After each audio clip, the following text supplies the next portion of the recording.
Hello friends, welcome to the super astrologer channel. Sir 1972 से astrology से जुड़े हैं। सन 2004 से 2020 तक सर ने लखनऊ यूनिवर्सिटी के एस्ट्रोलॉजी डिपार्टमेंट में as a guest lecture MA classes को एस्ट्रोलॉजी पढ़ाई है। सर लाल किताब के एक्सपर्ट हैं और कंट्री के टॉप मोस्ट एस्ट्रोलॉजर्स में से एक हैं।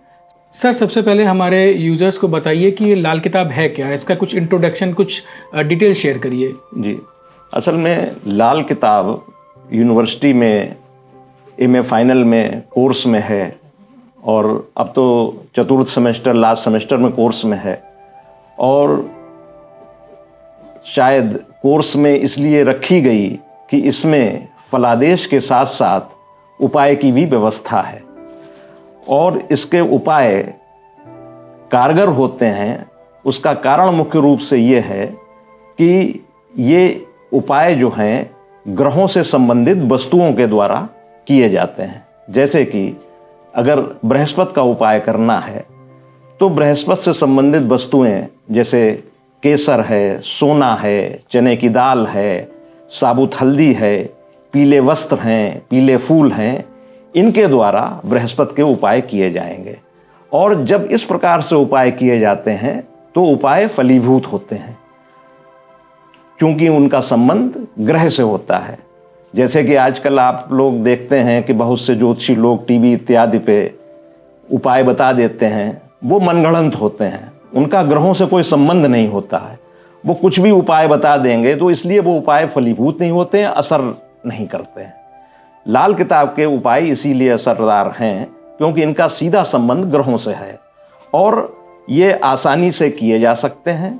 ज़्यादातर उपाय वस्तुओं का दान है, नदी में डालना है, या साधारण कृत्यों से जो व्यक्ति आसानी से कर सकता है, जिसमें कोई खास खर्चा नहीं होता है और बस करना होता है।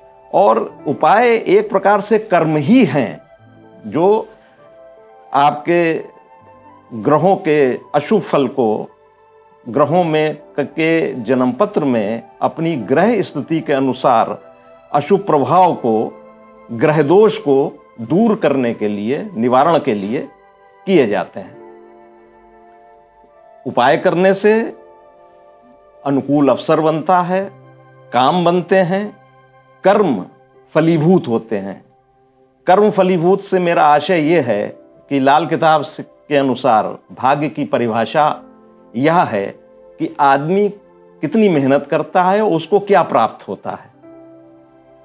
ज्यादातर देखा गया है कि आदमी के कर्म जैसा फल मिलना चाहिए, जैसा व्यक्ति अपेक्षा करता है, नहीं मिलते हैं और यही भाग्य का दोष होता है।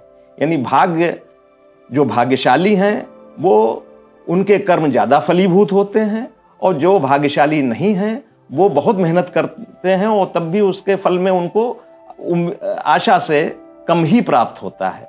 तो उपाय करने से कर्म फलीभूत होते हैं और ग्रहों का अशुभ फल दूर होता है। सर इसके लिए तो लोगों को अपनी जन्म पत्री चाहिए होगी, यानी टाइम ऑफ बर्थ चाहिए होगा, और कई बार वो टाइम ऑफ बर्थ उतना क्लियरली अवेलेबल नहीं होता है किसी रीज़न से। तो क्या लोग किस तरह से और जान सकते हैं कि उनकी कुंडली में किस तरह के ग्रह दोष चल रहे हैं? हाँ, नहीं तो इसके लिए यह है कि सबसे उत्तम है कि व्यक्ति की जन्म पत्र हो। तो जन्म पत्र में ग्रहों की अपनी स्थिति के अनुसार जो दोष ग्रह का है उसको दूर करने के लिए उपाय बताए जाते हैं। लेकिन कोई ऐसा अवसर है कि उस व्यक्ति की जन्म पत्र उपलब्ध नहीं है तो बहुत से उपाय बगैर जन्म पत्र के ही, जिनका वर्णन लाल किताब में किया गया है। जैसे लाल किताब में शनि के अध्याय प्रारंभ होने में उन्होंने एक अध्याय प्रारंभ होते ही एक उपाय का वर्णन किया है कि सेहत, बीमारी, छुटकारा, मुकदमा और डर के लिए 4 साबुत बादाम हर दिन लगातार 4 दिन, यानी जिस दिन से प्रारंभ करें उससे लगातार 4 दिन तक 4 बादाम रोज किसी भी शमशान, कब्रिस्तान आदि में अंदर न जाके बाहर से ही इस प्रकार फेंकें कि वो अंदर गिरें जाके। तो ये उपाय अगर लगातार 4 दिन किया जाए तो ये बताई हुई बातें जो हैं, सेहत, बीमारी, छुटकारा, मुकदमा इत्यादि में व्यक्ति को लाभ हो सकता है। इसके लिए जन्म पत्र की आवश्यकता नहीं है। यह शनि का उपाय है। जी।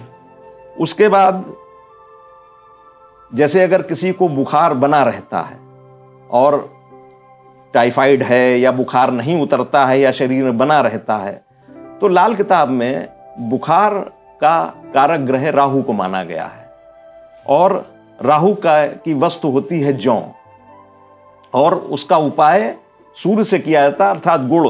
यानी ये वो व्यक्ति जिसका बुखार ना उतरता हो, बना रहता हो, वो व्यक्ति अगर लगातार 3 दिन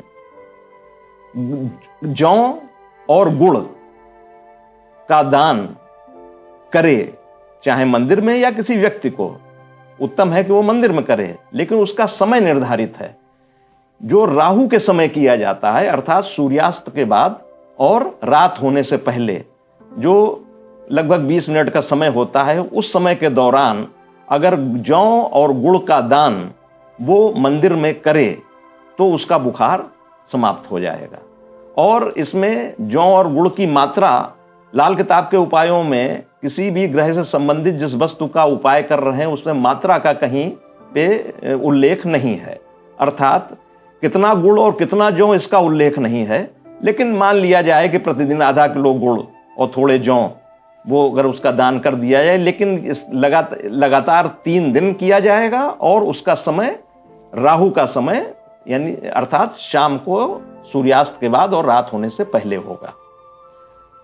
इसके अतिरिक्त जैसे अक्सर लोगों को रहता है कि उनका शनि अशुभ चल रहा है, लोग भी बता देते हैं, लक्षण भी होते हैं कि मकान संबंधी समस्याएं हैं, क्योंकि शनि मकान का कारक होता है, पुरानी बीमारी है, पुरानी खांसी है, या और पुरानी वो जैसे काली वस्तुओं से का संबंध शनि से होता है, तो उससे संबंधित कोई नुकसान हो, या मशीनरी की कोई टूट फूट होए, क्योंकि मशीनरी का भी कारक शनि होता है।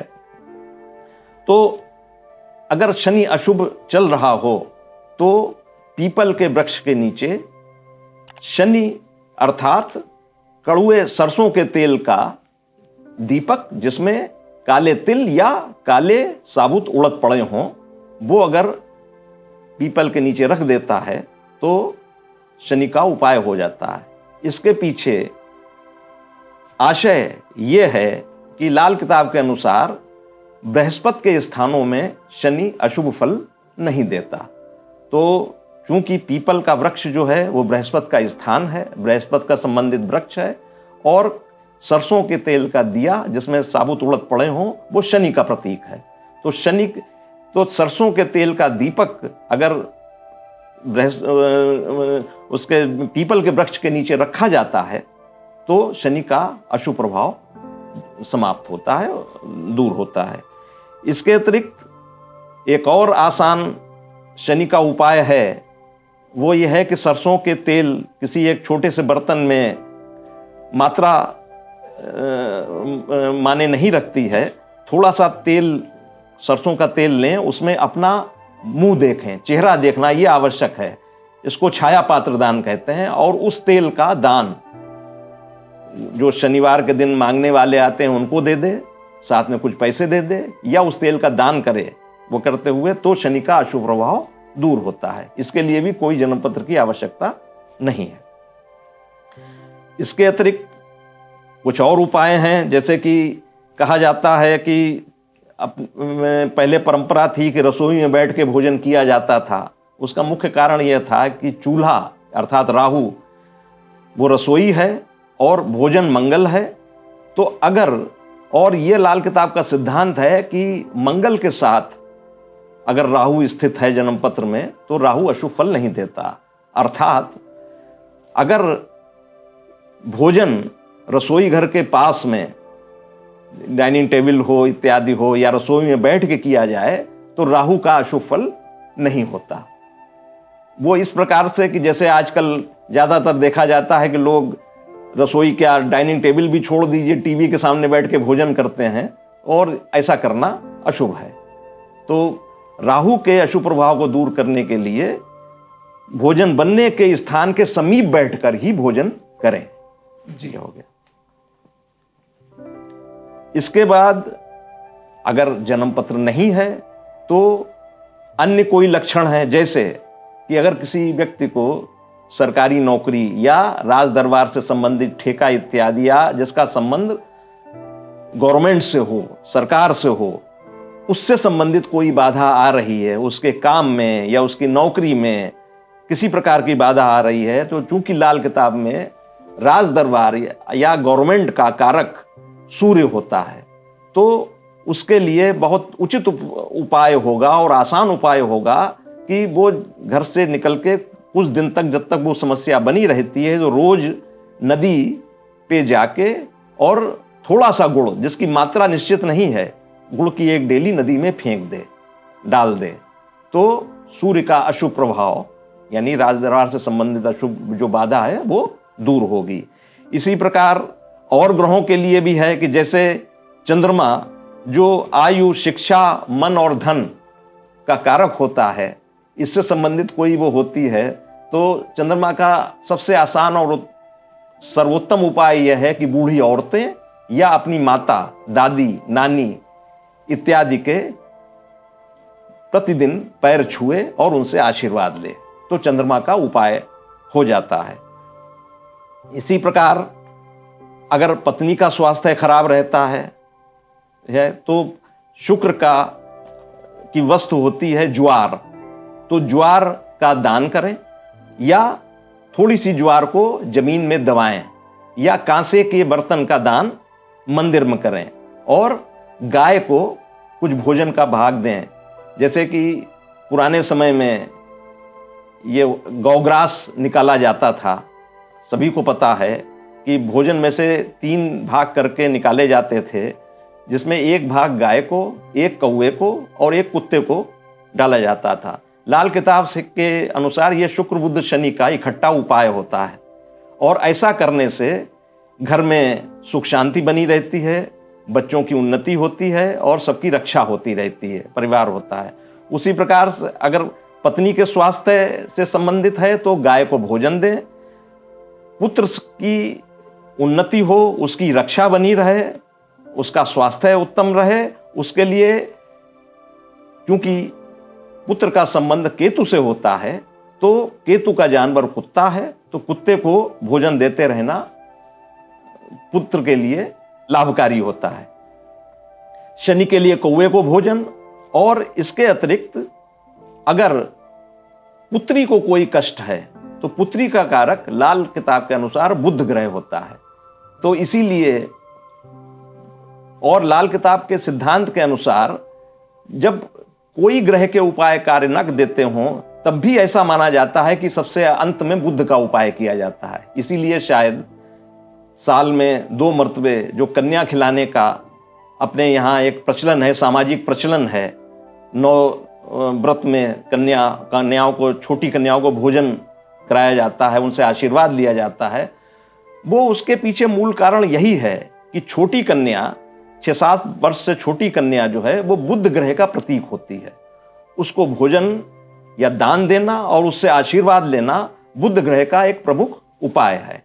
इसलिए यदि कन्या आपकी पुत्री को भी कोई कष्ट है तो बुध ग्रह का उपाय करें, इसके लिए कन्या को भी आप भोजन करा के आशीर्वाद ले सकते हैं। और नौकरानी भी का संबंध भी बुध से होता है, तो घर में जो नौकरानी आती हो उसको साबुत मूंग जो बुध की वस्तु है उसका भी दान करते रहें जब तक कि वो कष्ट दूर ना हो, थोड़ी ही मात्रा में, तो भी बुध का उपाय हो जाता है।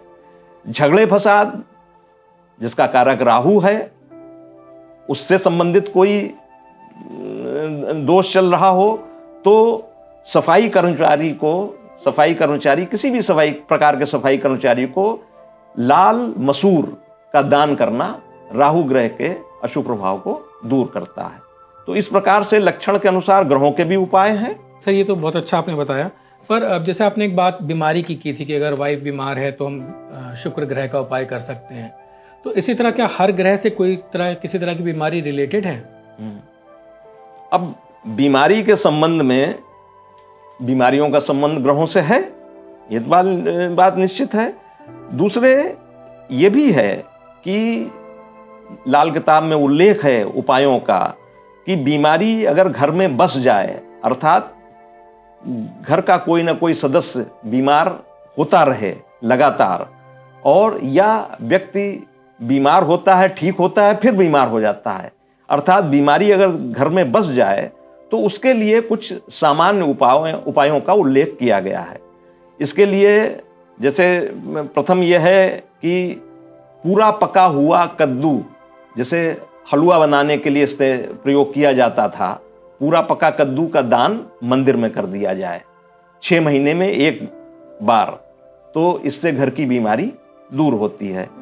और दूसरा एक उपाय का उल्लेख है कि पिछले पूरे 1 माह में घर के जितने सदस्य हों और घर में जितने मेहमान आए हों, उनकी संख्या अनुमान से जोड़ के उससे कुछ ज़्यादा छोटी छोटी मीठी रोटियां, जिनका साइज यानी अर्थात उनका वो माने नहीं रखता है, छोटी ही हो और उनकी संख्या जरूर मेहमानों और सदस्यों से ज़्यादा हो, वो बना के बाहर जानवरों और पक्षियों को डाल दें खाने को, तो भी घर से बीमारी का अशुभ प्रभाव दूर होता है।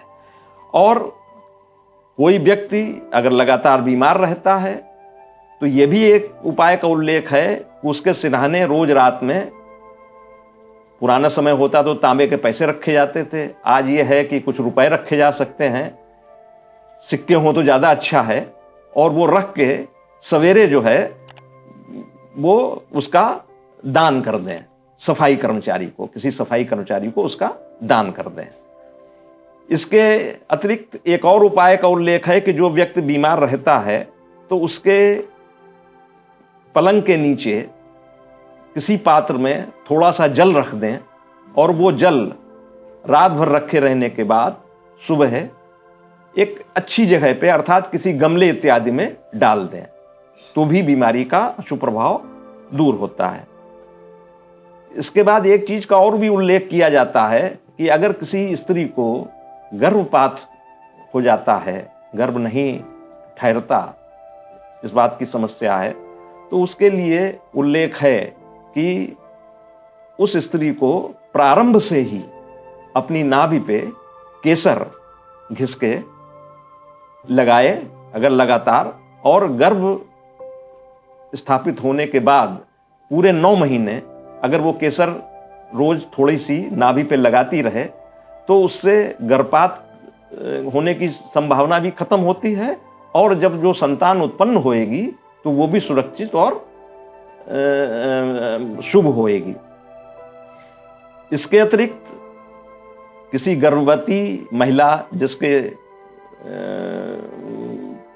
बच्चा होने को है, तो संतान उत्पत्ति के समय जब उसका समय आ रहा हो तो उसका हाथ लगवाकर किसी पात्र में दूध और किसी अन्य पात्र में ये उसमें शक्कर, ये दोनों हाथ लगवा के रख लिए जाते हैं, और बाद में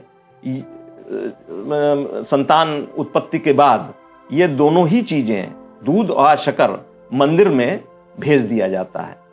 पात्र उसमें जितना अच्छा हो, काम का हो, उतनी अच्छी बात है, और पात्र उपलब्ध होने का ना हो या दूध खराब होने की संभावना हो तो उसके भी आजकल कई उपलब्ध हैं, जैसे टेट्रा पैक आता है वो रख सकते हैं, चीनी के पैक भी आते हैं, वो हाथ लगवा कर रख दें और बाद में मंदिर में भिजवा दें, तो इससे संतान सुरक्षित और आसानी से आराम से हो जाएगी। इसके पश्चात ग्रहों का जो बीमारी से संबंध है, तो जैसे गुरु ग्रह का संबंध व्यक्ति की सांस की बीमारी, फेफड़ों की बीमारी से होता है। सूर्य का संबंध दिल के धड़कने से, ब्लड प्रेशर, कमजोरी और दिमागी बीमारियां। चंद्र का दिल की बीमारी, शुक्र का त्वचा संबंधी जो रोग होते हैं उसके लिए उसका संबंध शुक्र से होता है। इसके लिए उल्लेख है कि नाक छिदाएं। इसके पश्चात मंगल का संबंध पेट, लिवर, और जब मंगल अशुभ हो तो फेस्टुला, फोड़ा और नासूर का संबंध मंगल से होता है। बुध का संबंध चेचक, सिर की बीमारियां, नाड़ियां और नसों की बीमारियां और दांत की बीमारियां, इनका संबंध बुध से होता है। शनि का संबंध जितनी आंख की बीमारियां हैं, और पुरानी खांसी किसी प्रकार की हो, दमा इत्यादि, या घुटनों में अगर खास तौर से कोई कष्ट हो तो उसका संबंध शनि से होता है। इसके लिए उपाय है कि नारियल नदी में बहाना, डाल देना, ये इससे उसमें इन बीमारियों में लाभ मिलेगा। राहु का संबंध बुखार, दिमागी बीमारियां, दुर्घटना और चोट से होता है। केतु का संबंध रीढ़ की हड्डी की संबंधित बीमारियां, कष्ट, जोड़ों का दर्द, डायबिटीज, पेशाब संबंधी बीमारी, हार्निया और ट्यूमर, इनसे इनका संबंध केतु से होता है। इसके लिए जो एक उपाय का वर्णन है कि इससे संबंधित कोई बीमारी हो तो व्यक्ति के दोनों अंगूठों में सफेद रेशमी धागा बांध दें, और अगर उससे लाभ हो तो चांदी के भी छल्ला दोनों अंगूठों में अगर पहना दिया जाए तो केतु संबंधी सभी बीमारियों में उसको लाभ होगा। और वैसे भी सिद्धांत रूप में जिस ग्रह से संबंधित बीमारी है उस ग्रह का उपाय करना है, चाहे वो सामान्य उपाय हो या जन्मपत्र में उसकी स्थिति देख के उपाय हो, उस ग्रह का उपाय करने से उससे संबंधित बीमारियों में व्यक्ति को लाभ होता है। सर, ये तो बीमारियों का हो गया। एक क्वेश्चन और है कि अगर मान लीजिए किसी लड़की की शादी नहीं हो रही है, जी, ये एक कॉमन क्वेश्चन आता है, तो उसमें वो क्या उपाय कर सकते हैं कि उसे मैरिज में हेल्प मिले? अब लड़की की शादी नहीं हो रही, उसके लिए दो उपायों का उल्लेख मिलता है। एक तो यही है कि जिस कन्या की शादी नहीं हो रही है उसकी माता, या अर्थात माता अपनी पुत्री के लिए करे, या साथ में पुत्री भी उसमें शामिल हो जाए। तो माता यदि पुत्री के लिए करती है तो किसी छोटी कन्या को, 6-7 वर्ष से छोटी कन्या को, जो कि बुध का प्रतीक है, और अपनी लड़की भी बुध का प्रतीक होते हैं, तो लड़की की शादी के लिए उसकी माँ अगर किसी कन्या को हफ्ते में 1 मर्तबे या 15 दिन में 1 मर्तबे बुलाकर उसको भोजन कराए, उसको दान करे और उससे आशीर्वाद ले कि उसकी कन्या का विवाह जल्दी और अच्छी जगह पे अच्छा रिश्ता उसका हो जाए, तो इसमें संभावना विवाह की बहुत अच्छी बढ़ जाती है, संभावना भी बढ़ती है। और इस उपाय के बाद जहां रिश्ता होगा तो वहां वो शुभ होगा, भाग्य के हिसाब से भी शुभ होगा। इसके अतिरिक्त वो लड़की या उसकी मां, दोनों में से कोई प्रत्येक दिन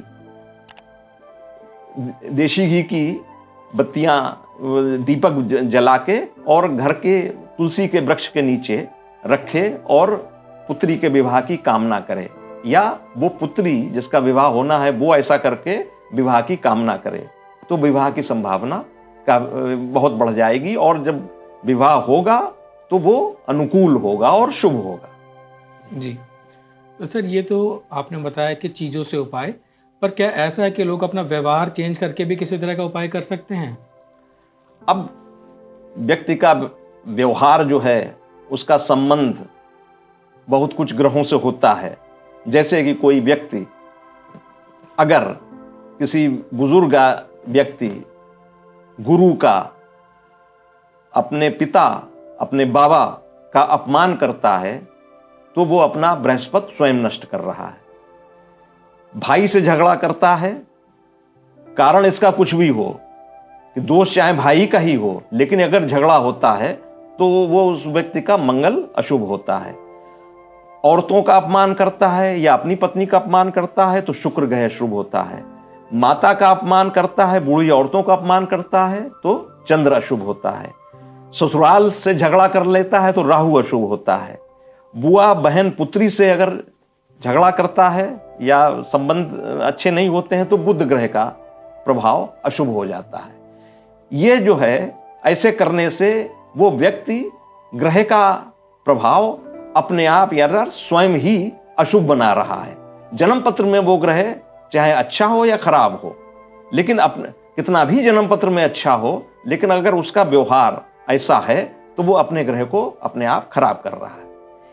इसके अतिरिक्त कई व्यवहारात्मक उपायों का उल्लेख है लाल किताब में, लेकिन वो ग्रह स्थिति के अनुसार है।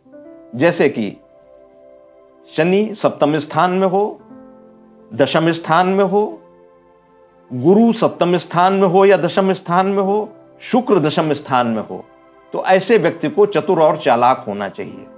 अगर वो धर्मी कर्मी है और सच्चाई पे चलने वाला है तो फिर उसके लिए फल अशुभ होगा। दूसरा है जैसे सूर्य या बृहस्पति पंचम स्थान में हो व्यक्ति के, तो उसका स्वभाव गंभीर अगर हो तो वो उसके लिए लाभकारी होगा।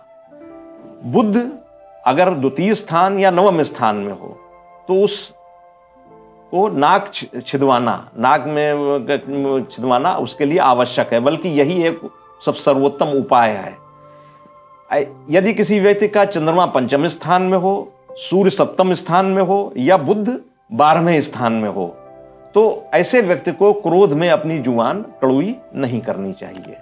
अगर वो जो क्रोध में अपनी जुबान कड़वी करेगा तो उसका नेगेटिव यानी बुरा असर सामने वाले व्यक्ति पे बहुत ज़्यादा पड़ेगा और जिसका बहुत प्रतिकूल प्रभाव पड़ेगा।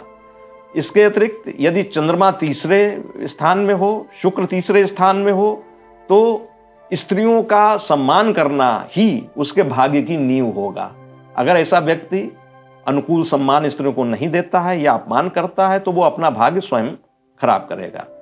इसी के साथ में चंद्रमा अगर द्वितीय स्थान में है, गुरु सप्तम स्थान में है, तो घर में मंदिर नहीं रखना चाहिए व्यक्ति को। ये व्यवहार रूप में है कि उससे फिर संतान को कष्ट होता है। ये व्यवहारात्मक उपाय है।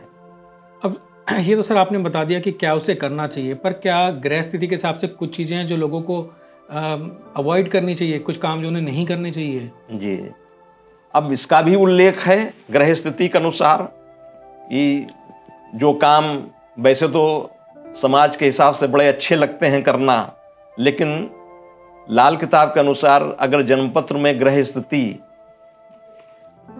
निम्न प्रकार से हो, जैसे यदि व्यक्ति का चंद्रमा छठे स्थान में हो तो ऐसे व्यक्ति को धर्म कार्य में कभी पानी की व्यवस्था नहीं करनी चाहिए, जैसे प्याऊ लगवाना या कहीं पानी की व्यवस्था करना, इसका फल उसको अशुभ मिलेगा।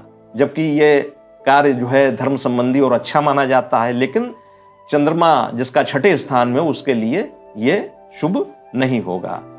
जिसके शनि अष्टम स्थान में है उसको सराय बनाना, जो कि पुराने वक्त में होती थी, लेकिन आज के टाइम में धर्मशाला जहाँ पे व्यक्ति को निःशुल्क रहने की व्यवस्था हो, वो शनि अष्टम स्थान वाले के लिए अनुकूल नहीं होगी। इसी प्रकार शुक्र अगर नवम स्थान में हो तो उसको बच्चों की मुफ्त शिक्षा, वजीफा देना या विधवा औरतों के लिए धन का प्रबंध करना उसके लिए शुभ नहीं होगा। इसी प्रकार यदि गुरु सप्तम स्थान में है तो पुजारी को वस्त्र दान न करें, अगर दान करना है तो किसी अन्य प्रकार से करें। चंद्र किसी का अगर द्वादश स्थान 12वें स्थान में है तो ऐसे व्यक्ति को मुफ्त किसी को विद्या नहीं देनी चाहिए, विद्या का प्रबंध नहीं करना चाहिए, और साथ ही कोई धर्म के लिए उपदेश देने वाले को प्रतिदिन भोजन कराना उसके लिए मना है। तो ये निषेध हैं प्रकार से। और इसके अतिरिक्त अगर किसी व्यक्ति का चंद्रमा 11वें स्थान में है तो उसको शनिवार के दिन मकान की नींव नहीं रखनी चाहिए, शुक्रवार के दिन उसे अपना विवाह नहीं करना चाहिए, सवेरे के समय उसको दान नहीं करना चाहिए किसी प्रकार का, और बृहस्पतिवार की शाम को किसी धर्मगुरु से उपदेश नहीं सुनना चाहिए। अगर वो ऐसा करता है तो चंद्रमा एकादश स्थान या 11वें स्थान का उसको अशुभ फल मिले। सर लाल किताब में वास्तु के बारे में क्या गाइडेंस है या क्या बताया गया है? वास्तु के लिए लाल किताब में एक तो जैसे कि जन्मपत्र में 12 स्थान होते हैं, 12 खाने होते हैं, 12 भाव होते हैं, उसी हिसाब से उन्होंने मकान की भी कुंडली का लाल किताब के हिसाब से प्रावधान है, मकान की कुंडली बनाने का भी वो स्थायी रहती है। तो उसमें जैसे कि पूर्वोत्तर भाग जो है खाना नंबर 4 है, पूर्वी भाग खाना नंबर 1 है। साउथ ईस्ट का भाग खाना नंबर 12 है। नॉर्थ वेस्ट का भाग खाना नंबर 2 है। साउथ वेस्ट का डायरेक्शन वो कुंडली खाना नंबर 7वां स्थान है। इस प्रकार से व्यवस्था दी है। और केंद्र घर का वो खाना नंबर 9। इसके अतिरिक्त चारों दीवारें, पूर्वी दीवार खाना नंबर 5, उत्तरी दीवार खाना नंबर 6, पश्चिमी दीवार खाना नंबर 11 और दक्षिणी दीवार खाना नंबर 8। इस प्रकार से लाल किताब का मकान की जन्मपत्री का प्रावधान है।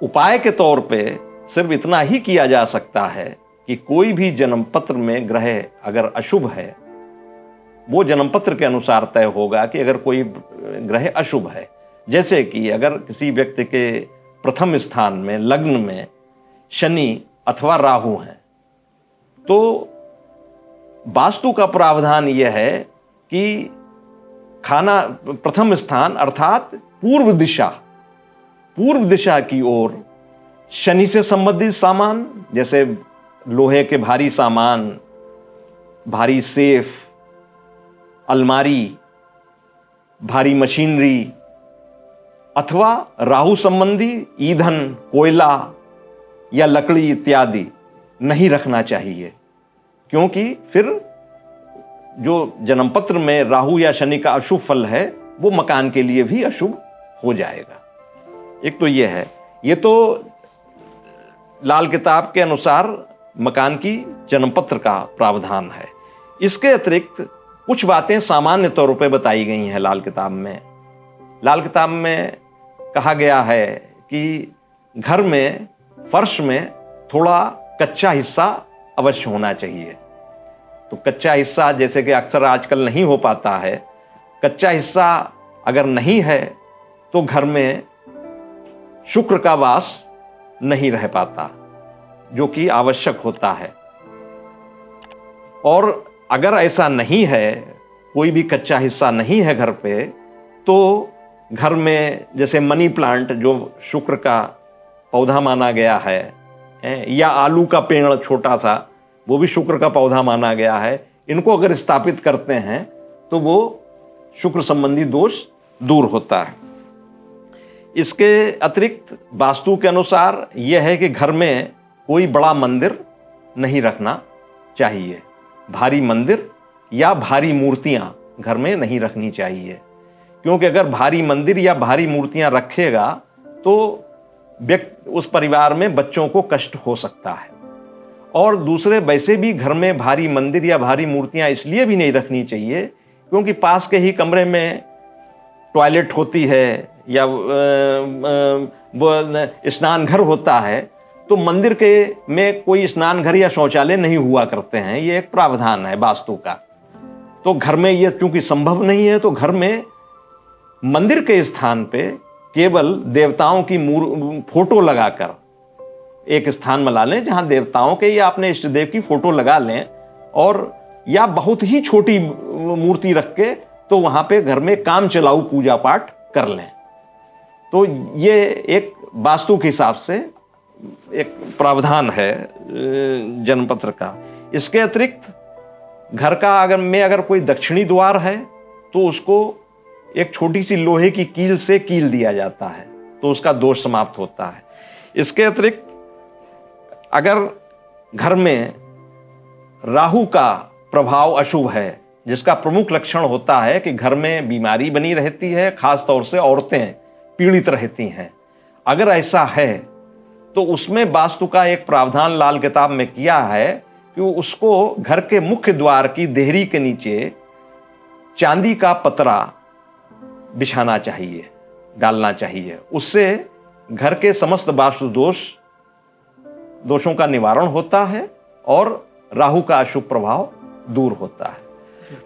इसके अतिरिक्त यदि घर के पास में कोई पीपल का पेड़ है या कुआं है, कुआं तो आजकल कम ही होता है, लेकिन यदि पीपल का पेड़ है तो उसको कभी कभी जल डालना या उसकी सेवा आवश्यक हो जाती है, उससे बहुत पुण्य लाभ प्राप्त होता है। या कुआं अगर यदि है किसी के घर के पास तो उसमें कभी कभी थोड़ा सा दूध डाल देना, वो भी वास्तु के हिसाब से एक उत्तम प्रभाव लाता है।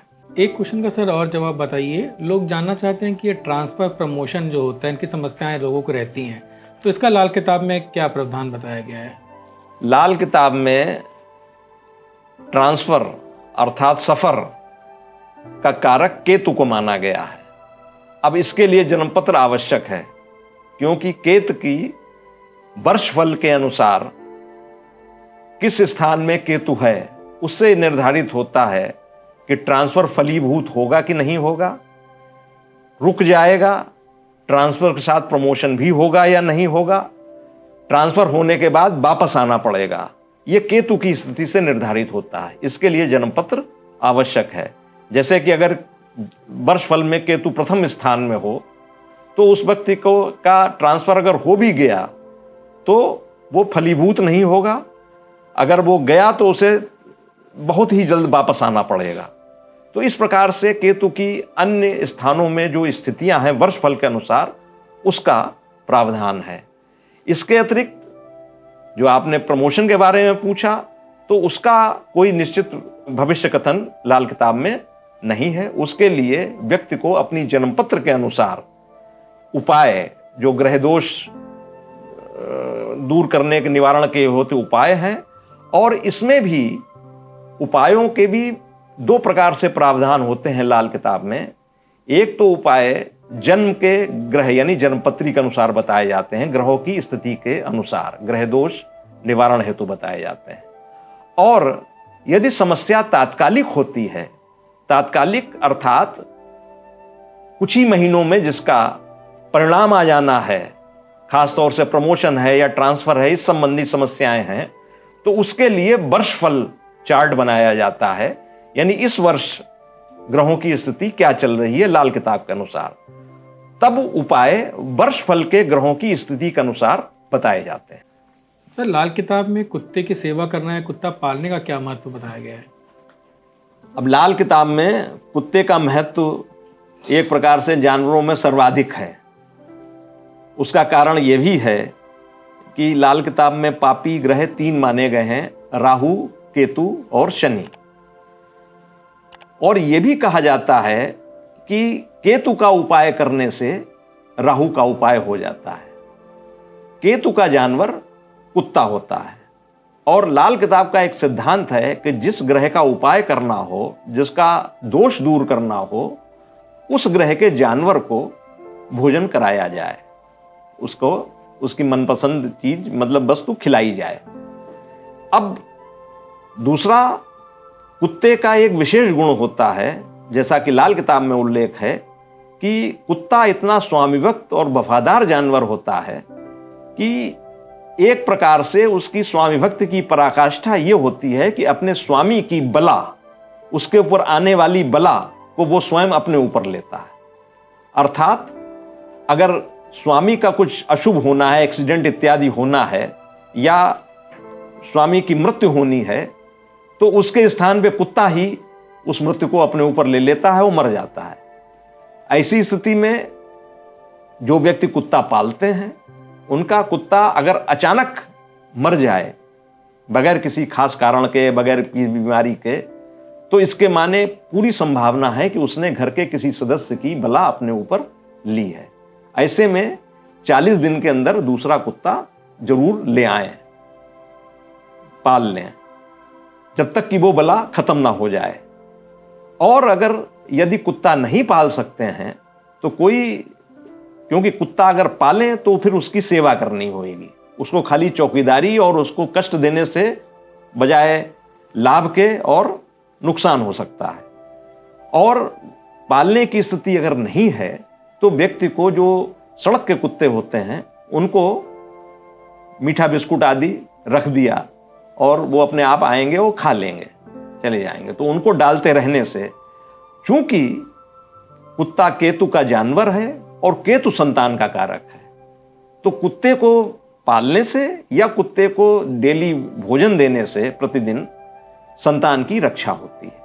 सर लाल किताब के उपाय किन लोगों को करने चाहिए या क्या एज पे करने से ज़्यादा फायदा होगा?